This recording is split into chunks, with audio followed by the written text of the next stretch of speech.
आता आपण सुरू करू सेल. प्लांट सेल आणि ॲनिमल सेल आपल्याला आता माहिती झालं. माहिती झाल्यानंतर आता आपल्याला त्या सेलच्या एका पार्टला डिटेल डिस्कस करायचं आहे, स्टडी करायचं आहे. जसं सेल वॉल म्हणजे काय, त्याच्यात कंपोजिशन काय, त्याचं फंक्शन काय, सेल मेम्ब्रेन काय, त्याचं कंपोजिशन काय, त्याचे वेगवेगळे मॉडेल्स काय, त्याचे फंक्शन्स काय, त्याच्यानंतर वेगवेगळे सेल ऑर्गॅनेल्स त्या पर्टिक्युलर सेलमध्ये जे प्रेझेंट असतात, त्या सेल ऑर्गॅनेलचं प्रत्येकाचं स्ट्रक्चर, त्याचं फंक्शन, या अशा आपल्याला डिटेल पार्टला जायचं आहे. आता आपण पहिला पार्ट सुरू करू, तो सेल वॉल. एक गोष्ट माहीत झाली आपल्याला की cell wall it is present only in plant cell. So today we are going to discuss the various components or various parts of this particular cell. The first part or first component of that particular structure of cell, it is the cell wall. And you know that the plant cell, it only shows the presence of that particular outermost boundary. That particular outermost boundary of that particular plant cell, it is called as cell wall. तर आपल्याला हे माहीत झालं होतं त्या दिवशी आपण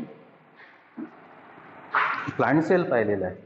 plant sale आपण त्या दिवशी असा मोठा या बाजूला पाहिलेला होता. त्या पर्टिक्युलर प्लांट सेलमध्ये का आउटरमोस्ट जी बाउंड्री होती ना, ती आपल्याला दिसत होती. त्या पर्टिक्युलर आउटरमोस्ट बाउंड्रीला, सेलच्या बाउंड्रीला काय म्हटलं होतं आपण, सेल वॉल. तर ही सेल वॉल म्हणजे ही एक लाईन आता आपल्याला डिटेल डिस्कस करायची आहे. मग सेल वॉल म्हणजे काय? The cell wall it is the outermost layer of the plant cell. This particular cell wall mostly it is present in plants, as well as this particular cell wall it is present in some protists. Okay, this particular cell wall actually it is a rigid structure, it is a protective structure. This particular cell wall structurally if it is observed किंवा ही sale wall जर आपण structurally जर पाहतो म्हटलं तर या particular sale वॉलमध्ये आपल्याला 3 लेयर्स दिसतात. म्हणजे इथे आपल्याला जशी एक लेअर दिसते ज्याला काय म्हणतो आपण सेल वॉल, तसं या पर्टिक्युलर एका लेअरमध्ये तुम्हाला 3 लेयर्स दिसेल. So structurally the cell wall it consist of 3 layers. The outermost layer it is called as middle lamella. Middle layer इथून इथपर्यंत middle layer it is called as primary wall. आणि इथून इथपर्यंत ही जी दाखवलेली आहे याला काय म्हणतो आपण सेकंडरी वॉल. तर मिडल लॅमेला 1, प्रायमरी वॉल 1 आणि सेकंडरी वॉल 1, म्हणजे middle lamella, primary wall and secondary wall together it is called as cell wall. तर या पर्टिक्युलर सेल वॉलचं मटेरियल बघा आता, study material. Cell wall, cell wall म्हणजे काय? It is the rigid supportive outer covering of the cell. की या particular सेलचं सगळ्यात बाहेरचं टफ कवरिंग जे असेल, रिजिड कवरिंग असेल, जे सपोर्टिंग कवरिंग असेल, that is called as a cell wall. It is present in plant cells, fungi and some protists. किंवा सेल वॉल कुठे कुठे प्रेझेंट असते. ॲनिमल्समध्ये सेल वॉल नसते हे आपल्याला क्लिअर झालं आहे, पण कुठे असते मग? So this particular cell wall typically it is present in plant cells as well as fungi as well as some protist. Okay, in algae it consist of cellulose, galactans, mannans and calcium carbonate. की या particular अल्गीमध्ये पाहिलेलं आहे. Algae तुम्हाला कळते की जे particular plants aquatic आहे, पाण्यात राहतात, कंपल्सरी पाण्यात राहतात.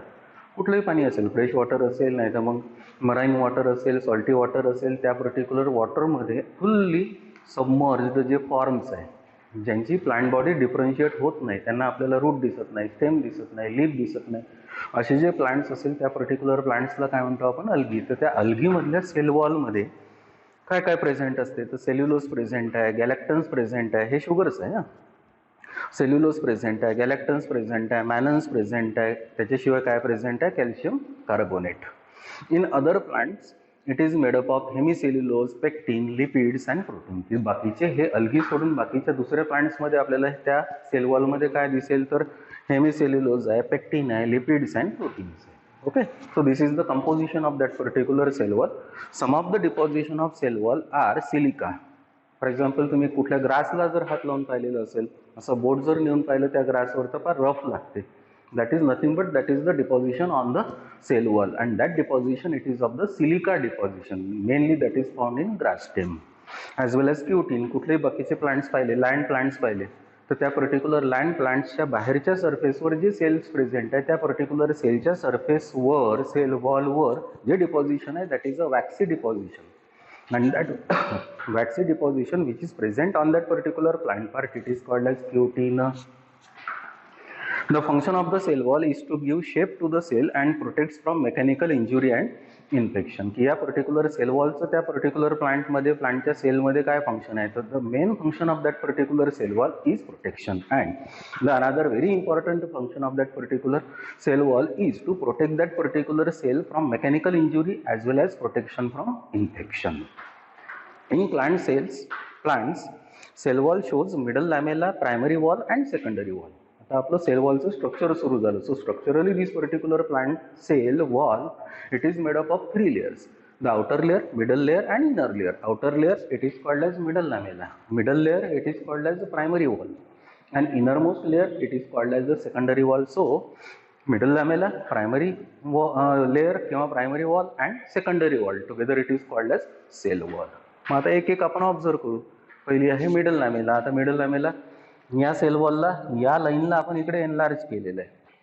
मग आता ही लाईन जर इथे एनलार्ज झालेली असेल तर नॅचरली इथून इथपर्यंतच्या पार्टला जर आपण सेल वॉल म्हटलेलं असेल तर इथे 3 लेयर्स आहे. 3 लेयर्स म्हणजे आउटर, मिडल आणि inner. Outer, middle lamella, middle primary wall, आता तिसरी सेकंडरी वॉल. आता आपण इथे आहे, that is called as a middle lamella. मग मिडल लॅमेला म्हणजे काय, it is thin and present between the 2 adjacent sale.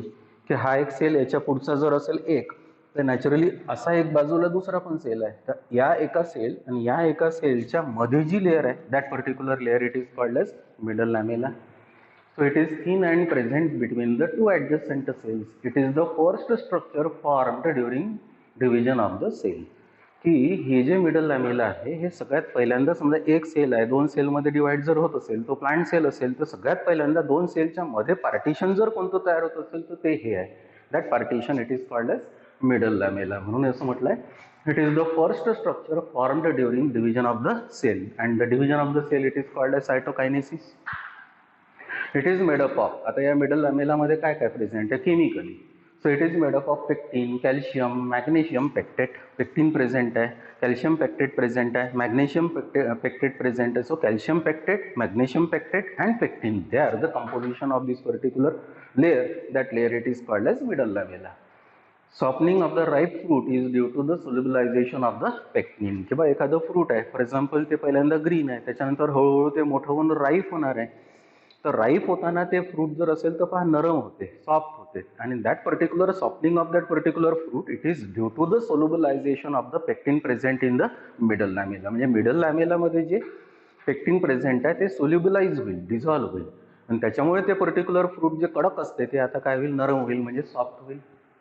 So this is the first layer of the cell wall. The first layer of the cell wall it is called as middle lamella. The second layer of the cell wall it is called as primary wall. आता इथून तर इथपर्यंत जी दिसते तिला काय म्हणतो आपण, primary wall. मग प्रायमरी वॉल म्हणजे काय, in young plant this layer is capable of growth. किंवा कुठलं यंग प्लांट असेल आणि त्या पर्टिक्युलर प्लांटला ग्रो व्हायचं जर असेल तर ही जी अशी लेअर आहे की ज्या पर्टिक्युलर लेअरला तिचा साईज वाढवता येतो, ती इलॅस्टिक आहे, तिचं एक्सपान्शन होऊ शकते, म्हणजे इनडायरेक्टली ती ग्रो होऊ शकते. सेल जर छोटा असेल, सेल मोठा करायचं जर असेल, मोठा व्हायचं जर असेल तर त्या पर्टिक्युलर छोट्यापासून मोठ्या सेलला होणे याला आपण ग्रोथ म्हणतो. पण हा सेल ग्रो व्हायसाठी जी रिस्पॉन्सिबल लेअर आहे that layer it is called as primary wall. So in young plant this layer is capable of growth. It is present inside the middle lamella. Correct आहे, middle लॅमेलाच्या आत ही layer present आहे that is called as primary wall. It is seen in meristematic tissue, mesophyll tissue, pith etcetera. की आता ही जी primary wall आहे ही कुठे कुठे दिसते तर मेरिस्टेमॅटिक टिश्यू. मेरिस्टेमॅटिक टिश्यू म्हणजे काय, the tissue which undergo or which is having capacity to divide. That tissue it is called as meristematic tissue. त्याच्यानंतर मिझोफिल टिश्यू, की लिपच्या अप्पर इपिडर्मिस आणि लोअर इपिडर्मिसच्या मध्ये जो टिश्यू प्रेझेंट आहे त्याला मिझोफिल टिश्यू म्हणतो. एखादं स्टेम आहे किंवा मग रूट आहे त्याच्या सेंटरमधला टिश्यू असेल तर त्याला पीथ म्हणतो. So this particular primary wall it is present in meristematic tissue, mesophyll as well as the teeth. So this is called as the middle lamella. Second it is called as the primary wall and the third it is called as the secondary wall. So secondary wall म्हणजे काय, it is present inner to the primary wall and formed after the formation of primary wall. किंवा ही secondary wall जर असेल तर indirectly ही primary wall तयार झाल्यानंतर तयार होईल. सगळ्यात इम्पॉर्टंट हे की at some places it shows openings, they are called as pits. की या पर्टिक्युलर सेकंडरी वॉलमध्ये मध्ये मध्ये मध्ये मध्ये ओपनिंग्स दिसतात and the openings which are present in the secondary wall they are called as the pits. In between adjacent cells there are plasmodesmata which are the cytoplasmic connections between the cell. इथे काय म्हटलेलं आहे की समजा हा इथून पुढे एक सेल आहे, इथून पुढे दुसरा सेल आहे, या पर्टिक्युलर सेलचा या सेल सोबत जर कॉन्टॅक्ट व्हायचा असेल तर सायटोप्लाझम कॉन्टॅक्टमध्ये असतो. त्याच्यासाठी या पर्टिक्युलर सेल वॉलमध्ये ओपनिंग्ज असतात, टनेल्स असतात आणि त्या पर्टिक्युलर ओपनिंग्जला काय म्हणतो आपण प्लाझ्मोडेस्माटा. म्हणजे त्या प्लाझ्मोडेस्माटाचं काय फंक्शन असेल to transport the material from one cell to the another cell. एका सेलमधून दुसऱ्या सेलमध्ये किंवा दुसऱ्या सेलमधून पहिल्या सेलमध्ये मटेरियल ट्रान्सफर करायसाठी या सेल वॉलमध्ये जर ओपनिंग असेल तर that particular openings they are called as plasmodesmata. The plasmodesmata are the pores between the cell wall and the middle lamella. की या सेल वॉलमध्ये आणि मिडल लॅमेलामध्ये जे पोर्स प्रेझेंट असेल त्या पर्टिक्युलर पोर्सला आपण काय म्हणतो तर प्लाझ्मोडेस्माटा. इनडायरेक्टली प्लाझ्मोडेस्माटा काय, finally the plasmodesmata they are nothing but they are the cytoplasmic connections between the two cells. एका सेलमधून दुसऱ्या सेलमध्ये, दुसऱ्या सेलमधून पहिल्या सेलमध्ये मटेरियल ट्रान्सफर करायसाठी जे ओपनिंग्ज असेल तर they openings are called as plasmodesmata. So finally this particular cell wall it is present in plant cell, it is also present in fungi, it is also present in some protists. This particular cell wall, it is the outermost rigid supporting cover of that particular cell. The main function of that particular cell wall is protection from mechanical injury, protection from infections. These are the various functions of this particular outermost layer of this particular plant cell or fungi or protist, that is called as cell wall. आता आपण पाहू दुसरा part त्या सेलचा. The second part of that particular cell, it is called as cell membrane. तर त्याला cell membrane म्हणतात, plasma membrane म्हणतात, plasmalemma म्हणतात, बायो मेम्ब्रेन म्हणतात. खूप सारे वर्ड्स आहेत त्या पर्टिक्युलर सेल मेम्ब्रेनसाठी. So this second part of this particular cell which is present in both plant as well as the animal cell, it is called as cell membrane. It is also called as plasma membrane. It is also called as plasma lemma. It is also called as biomembrane. तर आता ह्या sale मेम्ब्रेनला आपल्याला study करायचं आहे. चला पहिल्यांदा आपण diagram पाहू. डायग्राममधून थोडीशी आयडिया क्लिअर होते. Actually this particular cell membrane it is a triple layered, 3 layered trilaminar structure. की या पर्टिक्युलर सेल मेम्ब्रेनमध्ये 3 लेयर्स दिसतात आपल्याला. ही जी लेयर आहे याला लिपिड लेयर म्हणतो, ही जी लेयर आहे हिला पण आपण लिपिड लेयर म्हणतो. पण या लिपिड लेयरच्या मध्ये तुम्हाला पण हे प्रोटीन्स दिसतात. हे प्रोटीन आहे, हे प्रोटीन आहे, हे प्रोटीन आहे. म्हणजे लिपिड आहे, मध्ये प्रोटीन्स आहे. एक लेयर लिपिडची, दुसरी लेयर लिपिडची आणि तिसरी लेयर प्रोटीनची. म्हणून this particular thing of this particular cell membrane, it is called as a trilaminar model. It is called as trilaminar model. Trilaminar मध्ये तुम्हाला काय कळलं की this particular cell membrane it is made up of 2 components. The 2 components are the lipid and the protein. Cell membrane मध्ये 2च component आहे. कोणते 2 component आहे? एक लिपिड आहे आणि दुसरं प्रोटीन आहे. पण लिपिड 2 लेयर्स मध्ये प्रेझेंट आहे, प्रोटीन मध्ये प्रेझेंट आहे. लिपिडच्या 2 लेयर्स 2 मध्ये प्रोटीनची एक लेयर, म्हणजे लिपिडच्या 2 लेयर, प्रोटीनची एक लेयर, अशा किती लेयर्स झाल्या? 3. परत पहा, लिपिडची ही लेयर आहे, लिपिडची ही लेयर आहे, पण मध्ये काय प्रेझेंट आहे? प्रोटीन्स आहे. म्हणून एक लेयर, 2 लेयर आणि मध्ये प्रोटीनची लेयर. म्हणून this particular structure it is a trilaminar structure. So this particular cell membrane, thus it is a trilaminar structure. It is a unit membrane. Main function of this particular cell membrane is to transfer the material from one cell to the another cell, or from cell organelle to the cytoplasm. But the permeability of this particular cell membrane is selectively permeable. It is selectively permeable. म्हणजे त्या particular सेलला आतमध्ये material पाहिजे असेल किंवा सेलला material बाहेर जर जाऊ द्यायचं जर असेल तर ते पर्टिक्युलर सेल मेम्ब्रेन ठरवेल की ते तो सबस्टन्स आत घ्यायचा का किंवा आत असलेला सबस्टन्स बाहेर टाकायचा का. अशी जर असेल मेम्ब्रेन तर that particular membrane it is called as limiting membrane, or it is called as selectively permeable membrane, or it is called as semi permeable membrane. The structure of this particular cell membrane for the first time it was given by Singer and Nicholson in 1972. की ही जी sale membrane आहे या particular sale मेम्ब्रेनचं सगळ्यात पहिल्यांदा एक structure जे आलं आपल्याकडे, that structure it was given by Singer and Nicolson in 1972. त्यांचं काय म्हणणं आहे की this particular cell membrane it looks like a fluid mosaic. It looks like a fluid mosaic. आता आपल्या घरी जशी टाईल असते तिला आपण मोझॅक टाईल म्हणतो. त्या मोझॅक टाईल मध्ये जर पाहिलेलं असेल तर पहा dot dot dot dot dot dot dot dot दिसतं. इनडायरेक्टली तशासारखं अपिअरन्स या सेल मेम्ब्रेनला जर वरून पाहिलेलं असेल तर ते दिसेल. किंवा सर का?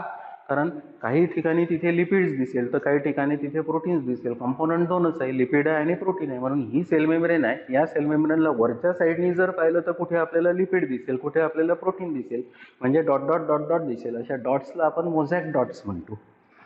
म्हणून या पर्टिक्युलर स्ट्रक्चरला किंवा मॉडेलला सिंगर निकोल्सननी नेम केलं, that is called as fluid mosaic model. So fluid mosaic model of this particular cell membrane for the first time it was given by Singer and Nicholson in 1972. So according to this particular model, this particular cell membrane, it is made up of two components. The two components are the lipid and the protein.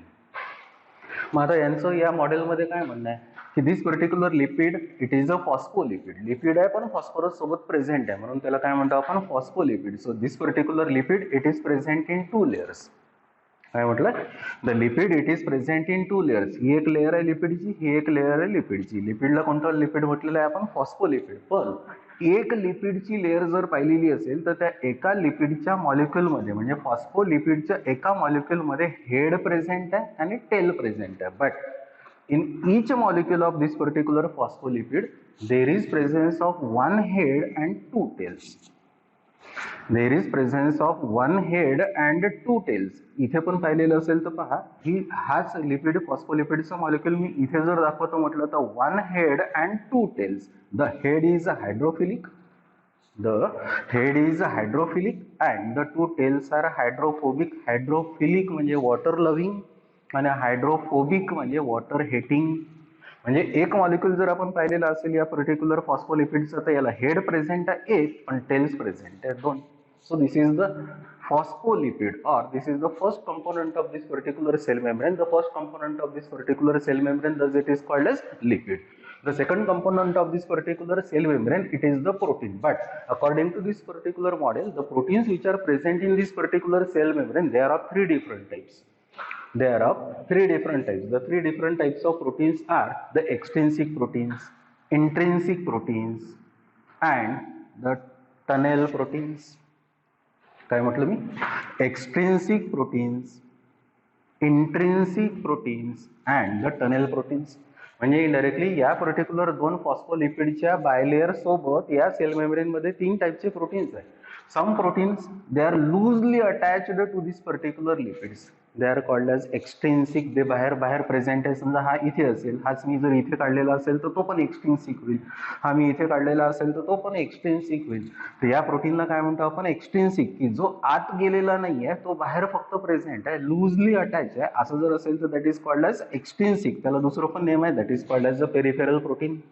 That is called as peripheral protein. दुसरा protein कोणता? Intrinsic protein. की असा protein की जो particularly त्या लिपिडच्या मध्ये tightly bound आहे, म्हणजे आत घुसलेला आहे, आत गेलेला आहे, पण एका एंड पासून दुसऱ्या एंड पर्यंत आलेला नाही. एका एंड पासून दुसऱ्या एंड पर्यंत आलेला नाही, पण तो आज जर प्रेझेंट असेल, दोन फॉस्फोलिपिडच्या मॉलिक्युलच्या मध्ये तो प्रेझेंट असेल पण एंड पर्यंत नाही आलेला असेल तर that is called as intrinsic protein. That intrinsic protein it is also called as integral protein. So extrinsic protein आणि दुसरा काय? Intrinsic protein. एक्सट्रिन्सिक आणि इंट्रिन्सिक मध्ये काय फरक दिसला? एक्सट्रिन्सिक हा लूजली अटॅच आहे, इंट्रिन्सिक हा टाइटली बाउंड आहे. एक्सट्रिन्सिक हा आत किंवा बाहेर प्रेझेंट आहे, इंट्रिन्सिक हा दोन फॉस्फोलिपिडच्या मध्ये प्रेझेंट आहे पण एका एंड पासून दुसऱ्या एंड पर्यंत गेलेला नाही. एका एंड पासून दुसऱ्या एंड पर्यंत गेलेला असेल तर तो आहे तिसरा. That is called as a tunnel protein. That tunnel protein it is also called as a channel protein. आता हा प्रोटीन जर पाहिलेला असेल तर या एंड पासून सुरू झालेला या एंड पर्यंत प्रेझेंट आहे. असा हा पण नाही आहे, असा हा पण नाही आहे, म्हणजे इनडायरेक्टली हा काहीतरी वेगळा आहे. This particular protein it is called as the tunnel protein. This is also called as the channel protein. So this is called as extrinsic protein, this is called as intrinsic protein, this is called as a channel protein. So in cell membrane there is presence of three different types of proteins. कोणते कोणते? Intrinsic, एक्सट्रिन्सिक आणि channel protein. पण त्या प्रोटीनला सोडून त्या particular cell membrane मध्ये दोन layers मध्ये काय प्रेझेंट आहे तर फॉस्फोलिपिड. म्हणून या दोन लेयर्स आहे म्हणून याला काय म्हटलेलं आहे आपण? Phospholipid bilayer. ओके, चला आता मटेरियल मध्ये पहा. स्टडी मटेरियल मध्ये पार्ट आहे आताचा cell membrane, or that is also called as a plasma membrane, that is also called as a plasma lemma, that is also called as a biomembrane. ठीक आहे. It is a thin quasifluid structure present in both plants and animal cells as a limiting membrane. किंवा ही sale membrane असेल तर sale वॉलच्या आत plants असेल तो present आहे, थिन आहे, लिक्विड सारखी दिसणारी आहे. ॲनिमल्समध्ये तीच सेल मेम्ब्रेन जर असेल तर पहिली बाउंड्री आहे, ॲनिमल्समध्ये सेल वॉल अबसेंट. ठीक आहे. It is also present extracellularly around the protoplasm and intracellularly around the cell organelles. म्हणजे ही सेल मेम्ब्रेन असेल तर सेलच्या सायटोप्लाझमच्या बाहेर पेरिफरीला प्रेझेंट आहे एक, नाही तर मग सेलच्या आतमध्ये सेल ऑर्गॅनेल्स प्रेझेंट असेल. आणि जर ते मेम्ब्रेन बाउंड सेल ऑर्गॅनेल्स असेल तर त्याला प्रत्येक सेल ऑर्गॅनेलला कव्हर पण सेल मेम्ब्रेनचंच आहे. म्हणून it is present both extra cellularly as well as present intracellularly. The thickness of the cell membrane is about 75 angstrom unit. Cell मेम्ब्रेनचं थिकनेस हे 75 अँगस्ट्रॉम युनिट असते approximately. It is lipoprotein unit membrane. It is made up of two components. The two main components are the lipid and protein. That's why this is a lipoprotein unit membrane. That is, it is made up of lipid and protein. Structurally, आता structure सुरू झालेलं आहे. Structurally cell membrane appears trilaminar that is made up of 3 layers. की या particular cell membrane मध्ये 3 layers दिसतात. एक lipid layer आहे, दुसरी लिपिड लेयर आहे आणि मध्ये प्रोटीन आहे. So structurally cell membrane appears trilaminar that is made up of 3 layers. It shows the presence of lipids म्हणजे phospholipid in bilayer म्हणजे 2 layers and a layer of protein and carbohydrates. की लिपिडच्या 2 layers present आहे आणि मध्ये कशाची layer present आहे तर प्रोटीनची. ठीक आहे. In human RBC, the plasma membrane म्हणजे cell membrane show approximately 52% protein and 40% lipids. म्हणजे ह्युमन आरबीसी, आपला आरबीसी जर आपण काढून पाहिला, सेल मेम्ब्रेन जर आपण त्याची चेक केली तर त्या सेल मेम्ब्रेनमध्ये 52% काय प्रेझेंट आहे तर प्रोटीन्स आहे, 40% काय प्रेझेंट आहे तर लिपिड्स आहे आणि राहिलेलं असेल तर अदर मटेरियल्स आहे. आता आपल्याला या सेल मेम्ब्रेनचं एक मॉडेल स्टडी करायचं आहे. जे मॉडेल मी आता सांगितलं हे particular model which was given by Singer and Nicholson. That particular model it is called as fluid mosaic model. So fluid mosaic model, it is the widely accepted model of this particular cell membrane. This model was proposed by Singer and Nicholson in 1972. या sale membrane साठी पहिलं जे model जे widely accepted आहे, universally accepted आहे ते model हे आहे. That model it is called as the fluid mosaic model which was given by Singer and Nicholson in 1972. According to this model plasma membrane ही plasma membrane consists of 2 layers of viscous phospholipid and different types of protein units. की बा या particular cell membrane मध्ये plasma membrane मध्ये काय present आहे तर 2 layers लिपिडच्या present आहे आणि वेगवेगळ्या प्रकारचे प्रोटीन्स प्रेझेंट आहे. Each lipid layer is 44 angstrom unit thick. की एक लेयर लिपिड लेयर असेल तर ही किती थिक आहे म्हटलेलं आहे 45 angstrom unit. The tail of the phospholipid molecules of both the layers are directed to each other. पण याच्यापूर्वी हे पहा, each phospholipid molecule is bilayer consisting of hydrophilic head and 2 hydrophilic tail. किंवा एक प्रोटीन मॉलिक्यूल फॉस्फोलिपिडचं जर असेल तर याला एक हेड प्रेझेंट आहे आणि 2 टेल प्रेझेंट आहे. परत पहा, each phospholipid molecule is bilayer consisting of hydrophilic head and 2 hydrophilic tails. Each lipid layer unit. ठीक. The tail of phospholipid molecule of both the layers are directed to each other. पहा, he tell आहे आणि ही पण tail आहे. या लेयरची he tell आहे, या लेयरची he tell आहे, दोन्ही पण जवळ आहे, लागून आहे. There are 3 types of proteins embedded in the bilayer such as. की या पर्टिक्युलर लिपिडला सोडून त्या पर्टिक्युलर लिपिड सोबत किती टाइपचे प्रोटीन्स प्रेझेंट आहे 3 proteins. So there are 3 types of proteins embedded in the bilayer such as extrinsic protein, intrinsic protein and tunnel protein. मग extrinsic protein म्हणजे काय? The extrinsic proteins they are also called as the peripheral proteins. They are loosely arranged in the peripheral part of the lipid bilayer. हे loosely arranged इथे असेल किंवा इथे असेल किंवा इथे असेल किंवा इथे असेल पण आत नसेल. तर अशा प्रोटीन्सला काय म्हणतो आपण extrinsic proteins. They are also called as the peripheral proteins. दुसरं intrinsic proteins, they are called as the integral proteins. They are tightly bounded and partly or completely embedded in the bilayer. की बा हे particular proteins असे आहे की जे tightly bound आहे lipid मॉलिक्युल्सच्या मध्ये. सगळ्यात इम्पॉर्टंट हे आहे की हे सगळे आत प्रेझेंट आहे त्या पर्टिक्युलर सेल मेम्ब्रेनच्या, हे सगळे बाहेर प्रेझेंट आहे. बाहेर होते म्हणून त्यांना काय म्हटलं होतं एक्सट्रिन्सिक. हे आत प्रेझेंट आहे यांना काय म्हणतो आपण इंट्रिन्सिक. तिसरं टनेल और channel protein. These are larger sub units passes across both the layers as the channels, की एका एंडकडून दुसऱ्या एंडकडे पूर्ण असे जर चॅनल्स प्रेझेन्स असेल किंवा टनेल्स असेल प्रेझेंट, तर या पर्टिक्युलर प्रोटीन्सला काय म्हणतो आपण, tunnel proteins. They are also called as a channel proteins. So there are 3 different types of proteins which are present in cell membrane. The one it is called as extrinsic, the another it is called as intrinsic, the another it is called as the channel proteins. तर आता या स्ट्रक्चरला आपण sale membrane म्हणतो structure. This was given by Singer and Nicholson. याला fluid mosaic model एवढ्यासाठीच म्हटलं, मी मगाशीच सांगितलं की बा ही सेल मेम्ब्रेन आपण वरून जर पाहायला गेलो तर आपल्याला कुठे लिपिड दिसेल, कुठे प्रोटीन दिसेल, मोझॅक टाईल सारखं अपिअरन्स दिसेल. म्हणून this particular model it is called as fluid mosaic model which was given by Singer and Nicolson in 1972. काय फंक्शन असते या सेल मेम्ब्रेनचं? The various functions of this particular cell membrane are, number 1, regulate the flow of materials across the membrane, की एका सेलमधून दुसऱ्या सेलमध्ये, किंवा सेल जर एखाद्या वेळेस फॉर एक्झाम्पल रूटचा असेल आणि त्याला सॉईलमधून काही ॲब्सॉर्ब करायचं असेल, तर ही सेल मेम्ब्रेन एका सेलमधून दुसऱ्या सेलमध्ये जे काही मटेरियल पास करत असेल त्या मटेरियलचं जे पासिंग आहे ते रेग्युलेट करणे. म्हणजे एका सेलमधून दुसऱ्या सेलमध्ये मटेरियल जात असेल तर इनडायरेक्टली ते अनलिमिटेड किती पण जाणार नाही, ते लिमिटेड जाईल. That's why this particular cell membrane it is called as limiting membrane.